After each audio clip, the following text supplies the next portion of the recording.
বিএনপির ভারপ্রাপ্ত চেয়ারপারসন তারেক রহমান অতি দ্রুতই দেশে ফিরছেন বলে জানিয়েছেন দলটির মহাসচিব মির্জা ফখরুল ইসলাম আলমগীর। দর্শক, এই মুহূর্তে আমি অবস্থান করেছি পটুয়াখালীর চৌরাস্তায়, যেখানে বিএনপির বিশাল এক মিছিল নিয়ে কিন্তু হাজির হয়েছে। আসলে যে হাসিনা যে পালাইছে, এখানে কিন্তু এই একটা স্লোগান নিয়ে তারা পটুয়াখালী ঝাউচলা থেকে কিন্তু এই চৌরাস্তা পর্যন্ত তারা অবস্থান করেছে। কোনো জানতে পারিনি যে তারা আসলে এই সমাবেশ কোন জায়গায় শেষ করবে। আপনাদেরকে যেমনটা জানাচ্ছিলাম যে পটুয়াখালী চৌরাস্তা থেকে কিন্তু তারা এই মুহূর্তে কোন দিকে যাচ্ছে আমরা আপনাদেরকে জানাইতে পারতেছি না। তো দর্শক, আপনারা আমাদের সাথে থাকুন যে আসলে তারা এই বিশাল এক মিছিল নিয়ে কোথায় যাচ্ছে এটা আপনাদেরকে আমরা জানানোর চেষ্টা করবো, যদি আপনারা আমাদের সাথে থাকুন।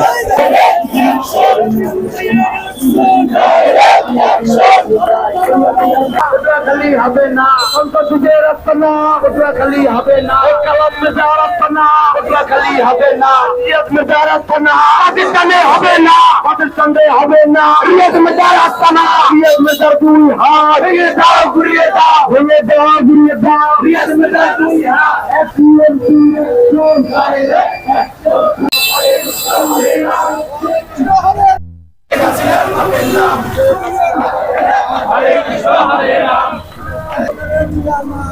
সারা বাংলায়